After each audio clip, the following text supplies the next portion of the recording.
Assalamualaikum warahmatullahi wabarakatuh. Waalaikumsalam warahmatullahi wabarakatuh.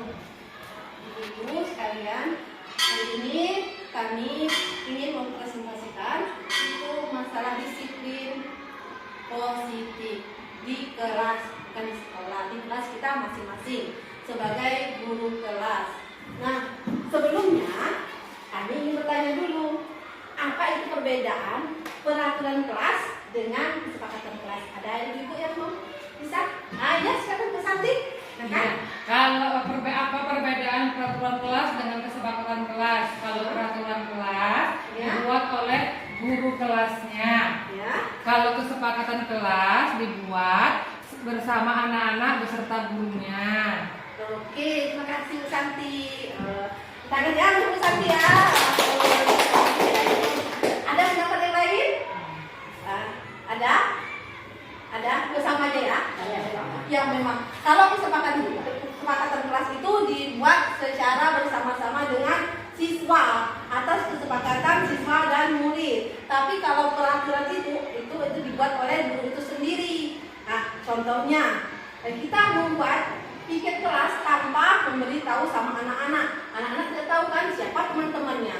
Tetapi kalau anak-anak itu sendiri, Bu, teman kami ini laki-laki sekian. Nah, sekarang ini kita sudah belajarnya berpihak kepada murid, memerdekakan belajar murid. Mereka bebas memilih tapi terarah. Di sini ada sedikit tentang disiplin positif. Apa saja itu disiplin positif? Disiplin positif itu adalah menimbulkan rasa aman, tenang anak dalam belajar. Misalnya di sini di kelas, dalam kelas itu kita kasih anak untuk kejujuran. Terus sikap apa lagi, Bu? Selain kejujuran, Disiplinan. Disiplinnya apa aja? Disiplin itu seperti apa misalnya? Datang tepat waktu. Apa lagi misalnya? Ketaatan. Ya, apa lagi misalnya yang dicontohkan dalam kelas? Seperti apa? Iya, mengerjakan tugas waktu. Ya, Bu, apa lagi? Mengerjakan piket. Iya, mengerjakan kelas ya sama-sama. Apa lagi? Banyak lagi ya kan, Bu. Iya, terus itu kalau mau keluar atau masuk mengucap salam, ya kan? Terus itu awali dengan berdoa sebelum dan sudah belajar. Nah, jika anak melanggar peraturan, misalnya dia datang terlambat, itu diberi sanksi yang sudah disepakati secara bersama-sama. Jika anak tidak buat PR, apa sanksinya? Secara bersama-sama disepakati. Nah, di sini juga ada kebutuhan dasar dari kita manusia, kebutuhan dasar anak yang harus dipenuhi. Yang pertama itu sarapan.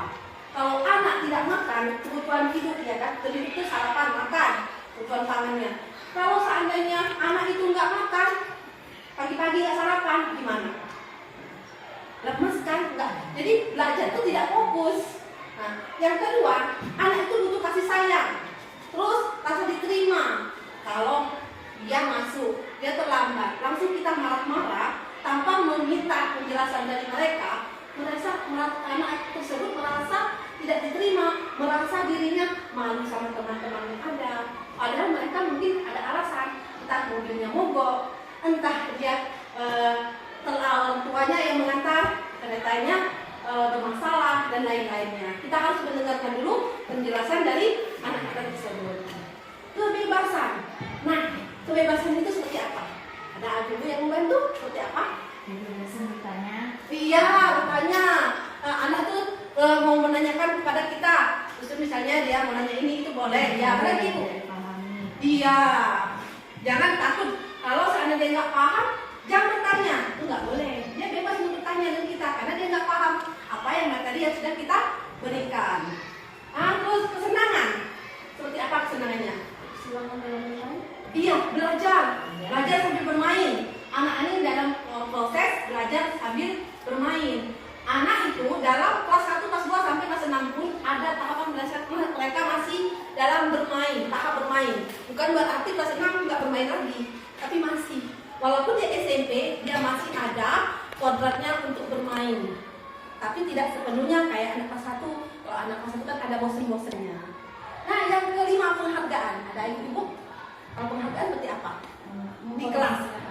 Ya, seperti apa kalau di kelas? Misalnya motivasi, seperti motivasi ya kan yang kita berikan dengan anak seperti apa contohnya? Ada ibu? Memberikan nilai yang bagus. Iya, apalagi? Kamu hebat ya. Iya, dengan ucapan, apalagi? Berani maju ke depan. Nah, Tampil ya. ya. Terus dikasih penghargaan seperti apa penghargaannya? Tepuk tangan. Iya, tepuk tangan dengan teman-temannya atau diberi hadiah, tapi tidak terus menerus karena kalau terus menerus kita beri hadiah, anak itu nanti pikirnya untuk hadiah bukan timbul dari dalam dirinya.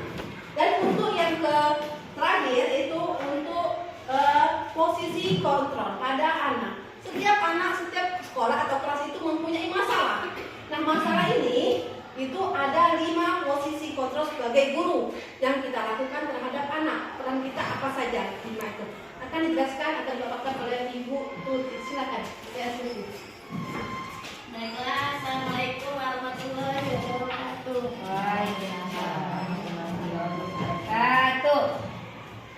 Baiklah, saya akan mencoba untuk menerangkan apa yang dimaksud dengan posisi kontrol. Yang pertama yaitu penghukum. Contohnya apabila anak itu bersalah, tidak membuat PR, itu seorang guru langsung menghukum, tidak ada memberi dispensasi lah. Menanyakan dulu kenapa, dia langsung menghukum. Contohnya sudah berdiri di depan kelas, namanya penghukum. Yang kedua yaitu membuat orang merasa bersalah, yaitu apabila anak membuat kesalahan, seorang guru dia menasihati dulu karena dia bersalah sehingga dia merasa bersalah. Nah, itu dia menyesalkan perbuatannya. Yang ketiga yaitu posisi teman. Guru dimaksud ini yaitu menjadi teman bagi muridnya. Dia bertanya kenapa terjadi anak, tolong dibikin ya, nanti nilainya rendah nak. Ya, sebagai teman. Yang keempat yaitu pemantau. Pemantau itu diperhatikan muridnya yang tidak mengerjakan PR, datang terlambat. Yang penting yang ada masalah. Yang kelima yaitu manajer. Manajer di sini itu adalah sifat seorang guru, yaitu memberi arahan, bimbingan, dan motivasi. Itu namanya manajer. Itu sifat seorang guru. Ya, itu yang dapat saya sampaikan. Dan tentang posisi kontrol ada yang bertanya, Bu? Ada Bu. Apa itu Bu Devi? Contohnya untuk foto pemantau itu bagaimana? Pemantau. Ya. Dia mendatangi murid itu, dipantaunya mana pekerjaannya, apakah sudah selesai PR. Kalau datang terlambat tanya kenapa terlambat. Biasa jangan diulangi lagi ya nak. Namanya pemantau. Ada lagi? Ya, hanya itu aja. Ya. Kalau hanya itu aja saya sudahi. Assalamualaikum warahmatullahi wabarakatuh. Waalaikumsalam. Satu. Sedikit tambahan untuk posisi pemantau tadi itu memantau guru secara langsung untuk memahami atau melihat kesalahan anak tersebut. Misal di dalam kelas apa yang dilakukan kesalahan anak itu dia secara langsung melihat. Itu posisi pemantau. Dia sebagai saksi bisa juga melihat dengan matanya sendiri. Itu posisi pemantau. Gerak-gerik anak, tingkah laku anak, perilaku anak, semuanya. Dan untuk ini kami minta Ibu untuk yang kelima tadi yang dipaparkan oleh Bu Tuti itu apa saja yang pernah Ibu alami sebagai apa? Apakah sebagai penghukum, apa sebagai pembuat orang merasa bersalah, atau sebagai teman, atau sebagai pemantau, atau sebagai manajer? Kami minta kan?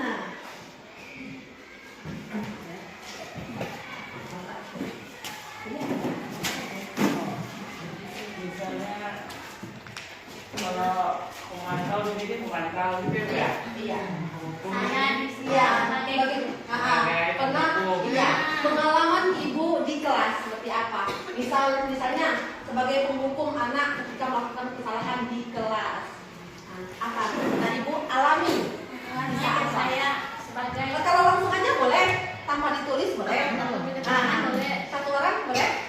Minta perwakilan siapa?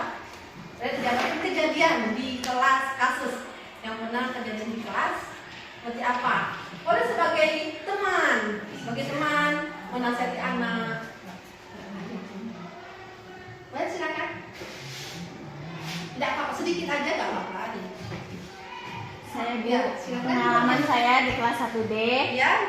saya menghukum siswa kelas 1D.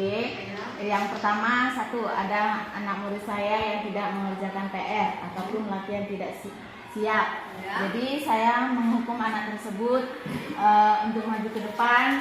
Yang pertama yaitu mengutip sampah sampai harus dapat sampai 10 sampah. Yang jadi pertanyaan itu kasus yang tidak buat PR ya Bu ya. Itu sudah disepakati dari kelas tersebut bahwa bila tidak buat PR seperti itu ya Bu. Oh, berarti sudah ada kesepakatan kelas ya. Oh, udah bagus kelas itu ya. Mantap ya. Terima kasih ya. Demikianlah presentasi kami hari ini. Kalau ada salah-salah kami mohon maaf, kurang dan lebih kami juga mohon maaf karena kami manusia biasa. Mungkin ada hilapnya ya, pasti ada hilapnya ya kan. Pasti banyak juga kekurangan karena kami dalam proses belajar. Nah, belajar dan belajar kita sama-sama di sini. Mungkin kami ibu-ibu kan lebih banyak ini boleh berbagi dengan kami. Kita di sini saling berbagi. Demikianlah ya. Wassalamualaikum warahmatullahi wabarakatuh.